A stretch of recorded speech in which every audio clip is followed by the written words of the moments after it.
Welcome to goal for DSC channel. ఈ వీడియోలో part 3 విద్యా నిర్వచనాలు చూద్దాం. సమాజానికి వినియోగకారిగా శిక్షణ ఇచ్చేది, సమాజం పట్ల ప్రేమను పెంపొందించేది విద్య అని చెప్పింది కౌటిల్యుడు. కౌటిల్యుడిలో కవ్ అనుకుంటే ఆవు అనేది సమాజానికి ఉపయోగపడుతుంది. సో అలా గుర్తుంచుకోవచ్చు ఈజీగా. నెక్స్ట్, దేశం పట్ల భక్తి ప్రేమ పెంచడానికి ఇచ్చే శిక్షణే విద్య అని చెప్పింది కౌటిల్యుడు. దేశం పట్ల భక్తి ప్రేమ అనే వర్డ్స్ కనిపించిన కౌటిల్యుడు.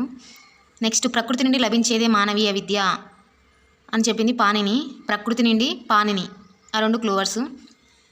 విద్య వ్యక్తి కోసం ఉద్దేశించబడింది, సమాజంలో బ్రతుకుతూ సంపూర్ణమైన ఆనందమైన జీవితాన్ని గడపడంలో విద్య పాత్ర గణనీయము అని చెప్పింది ప్రొఫెసర్ జి థామ్సన్. ఇది ఎలా గుర్తుంచుకోవాలంటే, సంపూర్ణమైన ఆనందమైన జీవితం అనే క్లూవర్డ్స్ కనిపిస్తే జి థామ్సన్.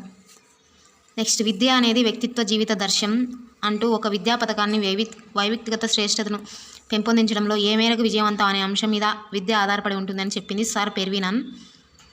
ఇక్కడ సర్స్ విద్యా పథకాన్ని ప్రవేశపెడతారు, అలా గుర్తుంచుకోవచ్చు ఈజీగా. నెక్స్ట్, నైతిక విలువలు ఆదర్శాలు గల సత్ప్రవర్తనను వృద్ధి చేసేదే విద్య అని చెప్పింది హెర్బార్ట్.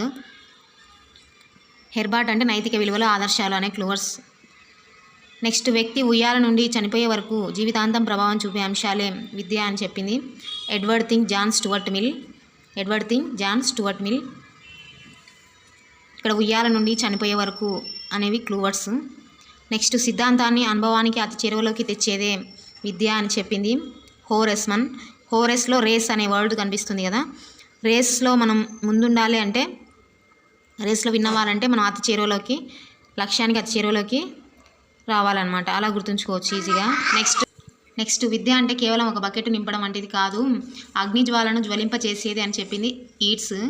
ఇక్కడ ఈట్స్ని మనం కాసేపు హీట్ అనుకుంటే, ఇక్కడ హీట్ అనేది ఏమిస్తుంది మనకు, అగ్నిని జ్వాలను వెలుగుని ఇస్తుంది కదా, అలా ఈజీగా గుర్తుంచుకోవచ్చు విద్యా నిర్వచనాన్ని, ఈట్ ఇచ్చిన విద్యా నిర్వచనాన్ని. నెక్స్ట్, నిరంతరం మారుతున్న సామాజిక వాతావరణానికి సర్దుకుపోయేటట్లు చేసేదే విద్య అని చెప్పింది పిసి బెనర్జీ. బెనర్జీని ఎనర్జీ అనుకుంటే మనకు సమాజంలో నిరంతరం మనం వాతావరణానికి తగ్గట్లుగా సర్దుకుపోవాలి అంటే మనకు ఎనర్జీ అనేది అవసరం, శక్తి అనేది అవసరం అనమాట. సో అలా ఈజీగా గుర్తుంచుకోవచ్చు. ఓకే ఫ్రెండ్స్, ఇవి టాప్ బిట్స్ అనమాట. మొత్తం విద్యా నిర్వచనాలన్నీ కూడా పార్ట్ 1, పార్ట్ 2, పార్ట్ 3లలో కవర్ చేయడం జరిగింది. నచ్చితే ఒక లైక్ చేయండి అండ్ సబ్స్క్రైబ్ చేసుకోండి. చూస్తున్నారు కానీ లైక్ చేయట్లేదు, ప్లీజ్ లైక్ చేయండి. లైక్ చేస్తే ఇంకొంతమందికి షేర్ అవుతుంది ఈ వీడియో అనేది. ఓకే అండి, థ్యాంక్ యూ ఫర్ వాచింగ్.